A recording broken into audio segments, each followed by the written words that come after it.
Thanks for tuning in to the Illuminations podcast. We love having you here. It is our mission to be a beacon of light on your journey towards conscious and mindful living. In our weekly episode, we bring you inspiring change makers in the field of spirituality, healing, personal growth, and wellness who share their insight and expertise so you can navigate your way to a happier, healthier, and more purposeful life. Welcome to another episode of the Illuminations World podcast. My name is Sonia and I am your host. Illuminations is all about conscious living and spiritual empowerment. And today we have a very special guest. We are joined by Sabina Taneja, who is an energy point therapist with over a decade of experience in yoga, acupressure, and breathwork. In this episode, Sabina reveals how our bodies are vessels of energy designed to receive all the abundance, the health, the wealth that we deserve. And yet, we often block ourselves from this abundance because of our emotions and habits. So today we'll explore the ancient wisdom of how energy meridians and the cultural significance of how practices like wearing a bindi or a bangle and how color therapy can enhance the flow of energy in our lives. So let's tune in to learn simple techniques to release blocks, align your energy, and step into a state of receiving health, wealth, and abundance that you truly deserve. So let's dive in. Thank you so much, Sabine, for coming on this show on the Illuminations World podcast. Thank you so much, Sonia, for having me. It's a blessing to be here to share this ancient wisdom, which has been long forgotten. It's my pleasure to be able to share this, and I really would like to come out of the woodworks and be something that we need in our present day life. Right. So, what inspired you to come on the path? Because I know that everybody has a story. Everybody who comes on this path of healing, wellness, spirituality, there always has been a turning point. So, what was that turning point for you in your life that you realized that you wanted to immerse yourself in holistic healing and wellness practices? Well, I always was very interested in fitness and yoga, but purely as a form of exercise, like we all start off in our youth.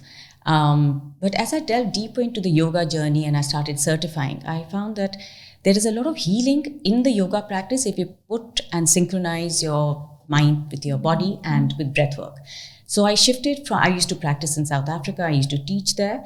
And then I shifted my focus from pure yoga to yoga therapy. And I moved here just before the pandemic, and it was a challenging time for us with my own health. Like you said, it's always a personal journey that, brings you to the path of healing.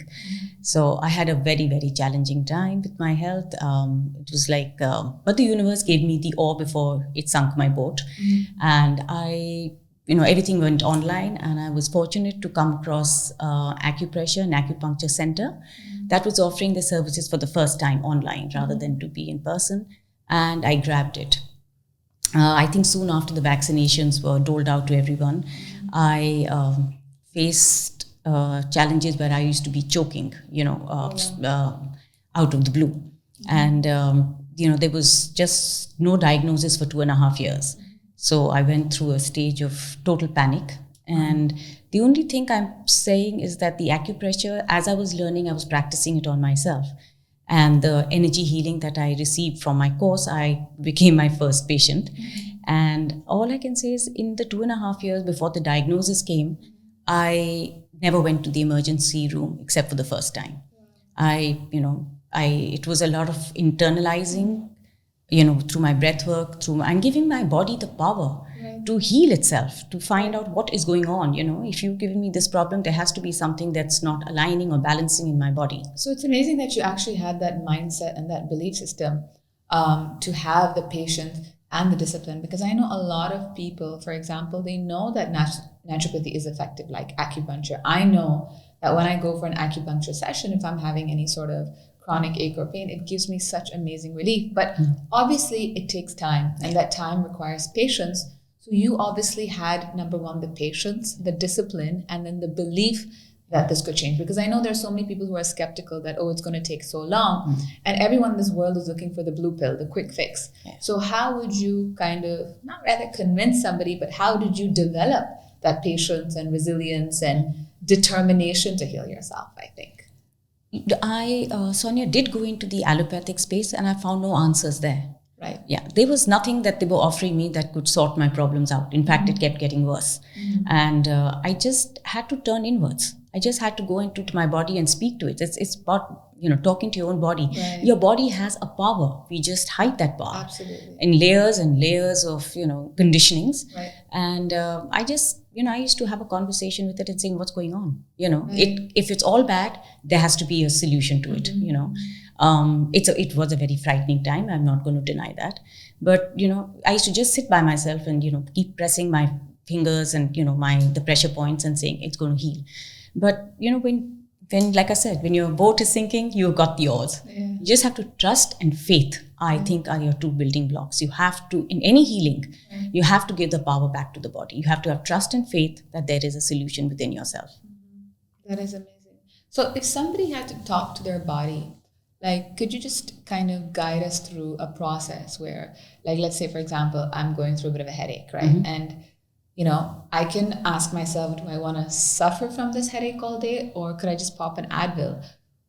As a naturopath, what are some of the tools that you could prevent? I think the first step is actually believing in the fact that your body has an intelligence of its own and it's talking to you all the time. Yeah. And symptom or pain is simply your body's way of telling you an area that you need to pay attention to. Because like they say, for example, the reason cancer is so life-threatening is because a lot of the times it's pain-free. Yeah. So pain is actually required, and it's actually a blessing because it's the body's way of telling you need to address an area in your life, be it physically, mentally, or emotionally. So once we understand that, what is a process that you could give us? Do you go into a dark room, or do you sit by yourself, and do you just listen and start asking the questions? What would you do? So, the body has a protective layer. It's got this, what's happening in your subconscious, it's protected. Right. The body protects you. It doesn't want you to go into, a breakdown. So very often you don't know what is the root cause or why or what's going on. Right. So this is, like you said, the pain is a form of the body saying, I need help. But I don't know where to get it because I don't know what is triggering it firstly and what is the solution. And I think it's when we lose that alignment with the fight and flight mode. Right. We are always in that sympathetic nervous system which overtakes us, and our body just doesn't know how to come back into the parasympathetic nervous system. A state of calm and balance. Calm and balance. And healing can only, even your subconscious will only speak to you and tell you where's the root cause when you are in the calm and rest and digest state. Right. When you're in the running and you're, so frightened, that's all you're going to be doing is this without realizing you're doing this, right? So you need to come back into your breath firstly. It's just to calm down on the breath. And I just find even taking, for example, inhaling for 7 counts and just breathing through your heart, and just exhaling and visualizing breathing through your heart it gives I do that every night. Now I'm so used to it, and I see the power of it that even if I'm tired or feeling restless, or I know I got to sleep by 10:30, but I'm not always feeling sleepy at 10:30 because I feel my body's just processing what's happening throughout the day. And I find that automatically when I start just breath work, just really focusing on the inhale for 7 seconds and just the exhale, I find huge amount of relief. In fact, sometimes my eye gets even teary because I feel okay, now my body's releasing all the tiredness. It's kind of giving into that state of calm. So I guess what's been holding on to. Right. Just so letting there's it breath go. Work and what So else we is have the there? Prana Mudra, which is totally forgotten. It's just 2 fingers on your thumb. And just breathing into this mode, it is as much as doing 30 minutes of pranayama. And why is there a significance of breathing? Because it's the points that are being pressed. The pressure so points. The thumb represents the brain. Right. So all our internal organs are actually reflected in the hands and feet. That's why we have hand reflexology and foot reflexology. Right. So sometimes you can't reach, for example, you're in a meeting. There is no way you can start, going with your pressure points and start. So, it's just nice to know the pressure point. And I used to do that a lot when I was having my episodes. I mean, you're sitting at a dinner and you're joking and you're like, what the hell am I going to do now? You just take your hand. You have a lot of healing in your hand. It's there. You just have to know how to, put your mind to it. So, for example, this is your, the brain, like I said, and you just press on the brain point with the 2 fingers and then just breathe into it. And even at a meeting 3 times. Right. It's enough to just bring you into a state of calm to be able to process what's going on. Yeah. Firstly. Secondly, if there is an episode that's not, you're feeling out of balance in a meeting or in a situation, you're walking into it, which is really stressing you out. Just de-stress the body. It's just on your palm. 3 fingers from your wrist and just press. It's like with the breath work. No one has to see it. No one has to know it. You know what you're doing and what power you're giving back to your body to heal with that situation. So there is, I think it's just being able to know how powerful and, the pressure points are in your system, the energy points, and to be able to activate them. That's where I come in, is helping you activate those points. Amazing. So it's breath work, it's pressure points, and what else? And the alignment with the acupoints. So, for example, we have the yin and the yang. I mean, you heard it comes from nature. We have hot and cold. We have day and night. Similarly, in our body, we have 2 energy poles, the positive and the negative. And it's like a bioelectricity that runs in our body.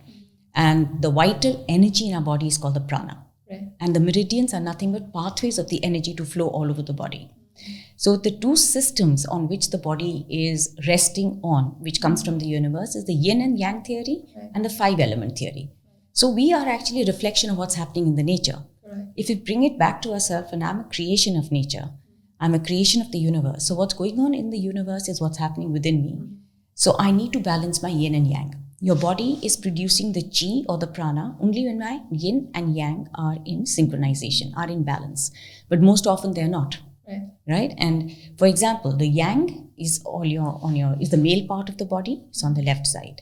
The yin is the negative part of the body. Negative energies, not negative as in the negative sense. It's the negative part of the energy, complementary. Right. And that's on the woman, is the female part of it. It's on the right side. And again, yang is at the back, yin is in the front. The yin's energy comes from the ground. The yang's energy comes from the heaven. So we receive energy from the air. So these have to be balanced in our body. Simply, if you're running fever, the yang energy is totally out of bound. It's for some reason, it's not being able to balance with the yin. Your temperature, your body temperature has gone up. The yin is your immunity. Immunity and temperature were in balance. The yang has gone up. There's no way your immune system is being able to keep up. And then you have, your high temperature. Your yang part of the energy needs to be sedated. This is tonification, this is sedation when it comes down. So the yang energy needs to be sedated. So with pressure points on the yang part of the body, which is the back of the body, you just have a fever point and you press that and with the energy and you soon bring the temperature down. But, how would you explain to skeptics who basically are very much loyal to allopathy, and obviously medical doctors who are very much hesitant about, any natural healing technique, even though we know that it makes us feel better. We know that it's been around for 1,000 years, yet many skeptics would say, oh, but this is not validated by science. Like, how would you kind of respond to those people and how would you be able to sort of convince them? Because I know that naturopathy, acupuncture, acupressure all comes from Chinese medicine or ancient wisdom or Ayurveda. And how would you be able to explain to them or kind of, basically convert them? So I have a lot of patients, who do come in with gastric problems. Okay, there is absolutely no full cure for IBS or IBD. These are created because there is the vagus nerve that connects from your parasympathetic nervous system all the way to your colon.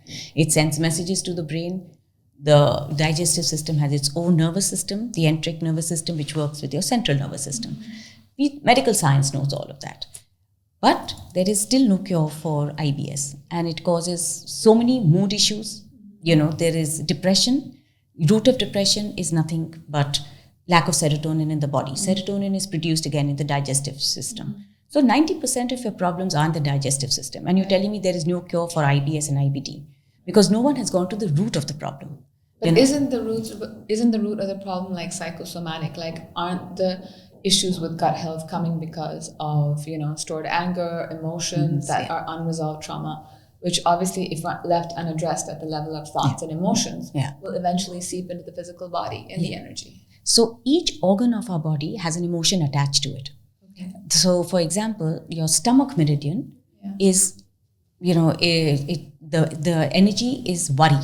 Okay. So when you intensely worried, it's the stomach meridian that holds on to it, or the stomach holds on to it. The heart, for example, is about agitation and excitement. Your heart starts beating faster. That's the emotion associated with the heart. Right. The liver is anger. We say blind with anger. This is for a reason, because the liver opens up to the eyes. You have jaundice when your eyes are yellow. So, the eyes open up into the liver. Then we have, and the gallbladder. It's all about anger, which is stored in the liver. And then you have the urinary bladder is about fear. You feel like going to the washroom or the bathroom whenever you're in a fearful situation. So these are the various emotions that are held in the organs.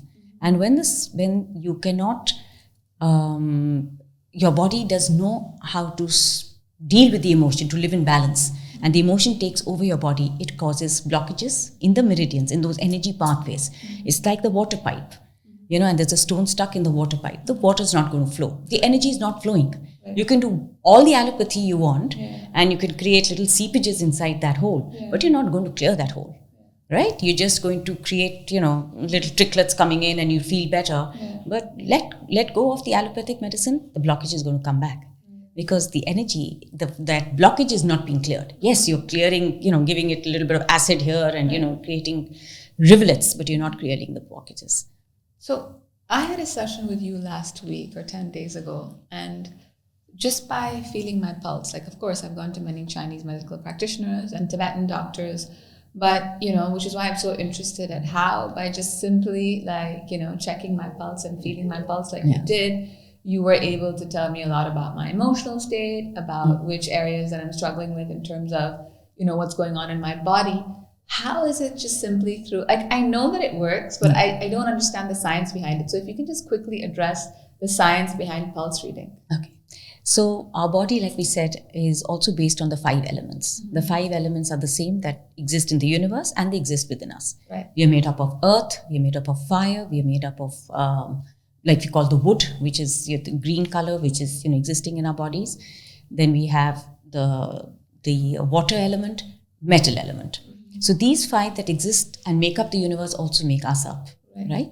So each of these have and they all flow this. When the 5 elements are working in harmony, we produce chi or prana, like I said.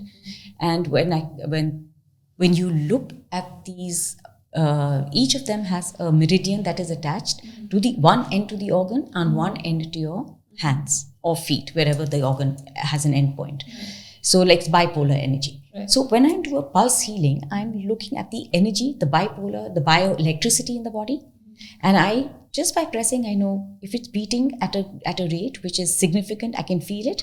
I know that the organ is doing well. Right. And the yin organs, when you press deeper, and the yang organs as you are superficially pressing. And by the beat, that whether the organ is beating well or not. Secondly, even each sense organ comes. Internal organ actually reflected in your sense organs. Right. Your liver, like I said, is in the eyes. Jaundice is when your eyes are yellow. For example, the spleen and the stomach shows in your mouth. You have ulcers in the mouth. If someone is saying, no, you give me something to clear the ulcer, I said there's something wrong in your stomach. Or if you've got a cold sore, your spleen is totally underactive. Your lungs reflect in your elimination system, which is your nose. That means you're not eliminating the toxins fast enough. Yeah. That's why there's congestion. Then we have the heart. The health of the heart is in your tongue. Right. So, so these various organs are also beating at a pace which is reflective of the health. Right. And from pulse reading, I know if it's beating at a pace, at a beat, which is fine, or if it's underactive, something needs to be done to, clear that blockage so that it starts getting its energy back. Wow, amazing. So much information, so insightful. But how would you convince somebody, for example, who's got cancer, right? These are major health issues that, relying on solely naturopathy might not always be the best idea. Like, for example, what happened with Steve Jobs, right? People could argue that, he waited too long and he was trying to find all these alternative approaches. And now because of that, he basically, cut short his life. So obviously I believe everything is destined at a higher level. Right. And even the fact that you don't choose allopathy and you were meant to go in that way. So, but having said that, if we basically look by that logic, how would naturopathy be a complementary approach rather than, I would say, alternative? Because Yeah. somehow I don't sit well with alternative, because it's like you're replacing one healing approach with another. And I think every healing actually has its place, even medicine, right? Of course. Like tomorrow you need a liver transplant or a kidney transplant. It's medicine, and it's the advance of science that's been able to, help us kind of live longer or, heal issues. So what is your take? But like, what is your perspective on this? Like, I hear you completely. Please approach allopathy. It's got its place. Yeah. There's plenty of research behind it. Like I said, 2.5 years of going around blind alleys, I'm on allopathy. Yeah. And it's made a huge difference. But I had to make sure that my body was absorbing the medicines. correct. So if you clear the blockages, your body will be receptive to the medicines. Right. Treat the medicine as a godsend. Please, if you have cancer, go through the regular treatment. But at the same time, make your body receptive to the treatment. Make the body be able to absorb the medicines, the nutrition that you're giving it, the thought process behind it. Right, exactly. So when you're clearing blockages, it's not that I'm curing you. I'm making sure that you're absorbing all the energies the universe is giving you, the medicine is giving you, the nutrition is giving you, the thoughts are giving you. This all works in synchronization. Our bodies are an amazing biosystem. It's working together. And each has its own place. So I would not say, I wouldn't go the alternate way. I'd say, what can you do to support your body? Right. No, I mean, that's a very grounded approach and a way of looking at it. And it also raises another issue, which is, not an issue, rather, like the whole concept of is that our body is like a vessel. And our body has the ability to receive everything. And there, everything that we desire, whether it's health, wealth, relationships, financial abundance, is there in the ether. And I feel like somehow or the other, we're blocking it in whichever way or form, either through our habits, either through our thought processes, our belief systems, our emotions, our lifestyle, our food, etc. But I believe that with what you do, for example, because I know when I had a session with you, I felt amazing after.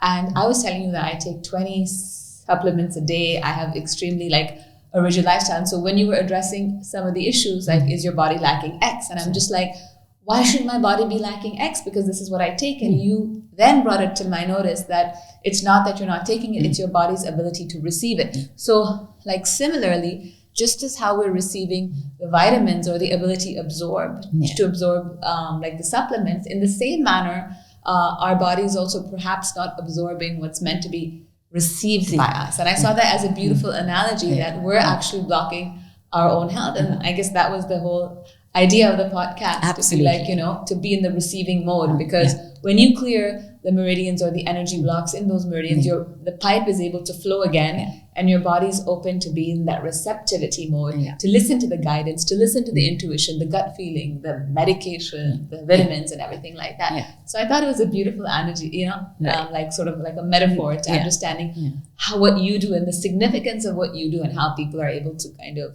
understand that better. No, that's it's about what your body is, what it can absorb. You have to make yourself open to it. You just can't say that, I'm taking everything and everything should be fine. And sometimes you overdo it. Right. Our body's saying, simplify it.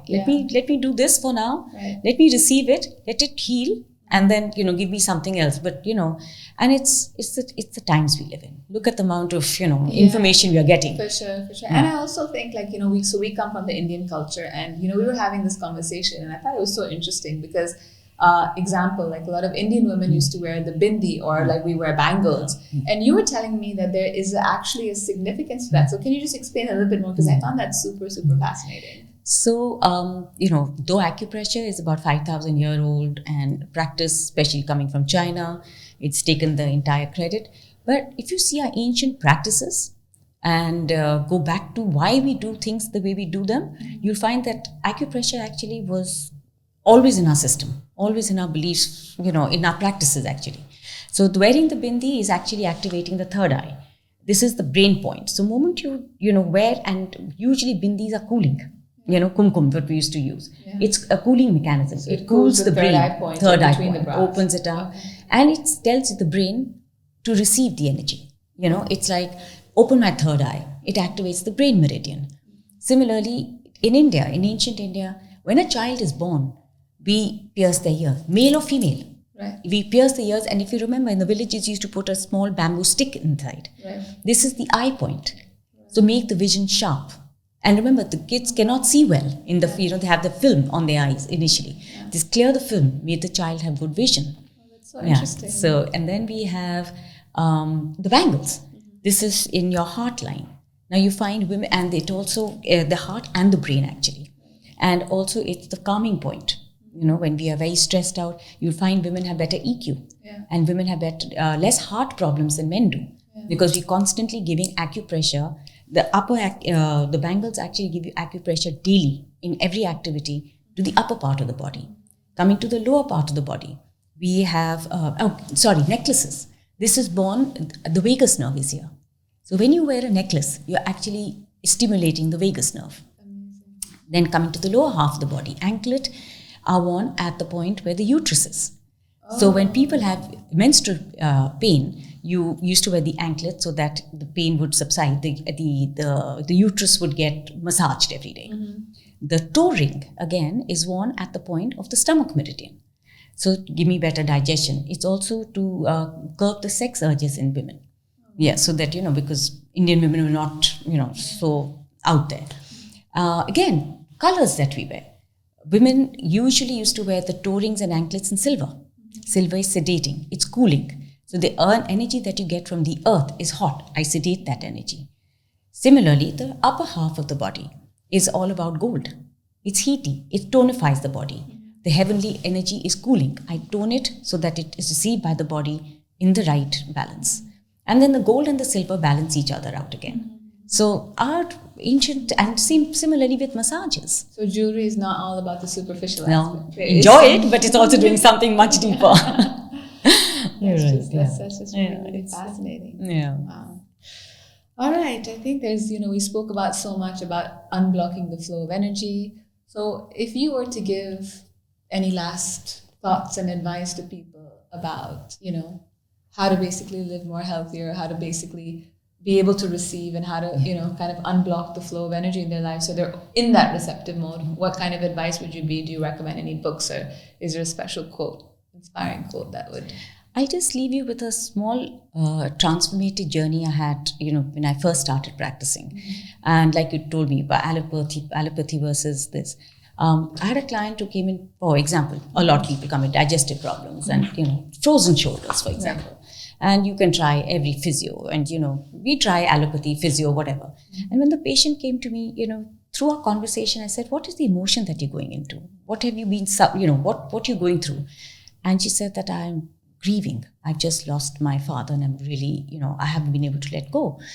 And I said, are you breathing heavily? She says, I sometimes, can't breathe properly. So I said, the frozen shoulder is in the lung meridian. The lung is holding on to sadness.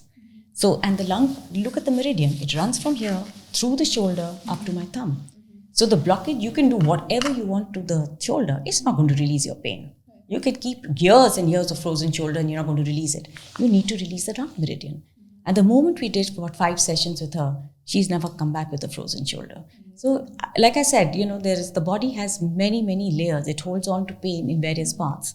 So I would, tell someone, go a little deeper into your ailments, into your pain. It's giving you a message. Go to the root of the message rather than, finding a quick fix. Amazing. It's been so insightful, so interesting, so informative. And I can't wait to learn more. Sabine will be at Illuminations offering complimentary pulse reading sessions and an approach called Energy Point Therapy, which combines the best of acupressure, acumassage, breathwork, yoga, and integrating it all into beautiful modality with her intuitive gifts. So look out for that at Illuminations. And thank you so much. Thank you so much, Sabine, for your time. And thank you to our listeners for tuning in to another episode of the Illuminations podcast. We look forward to connecting with you again.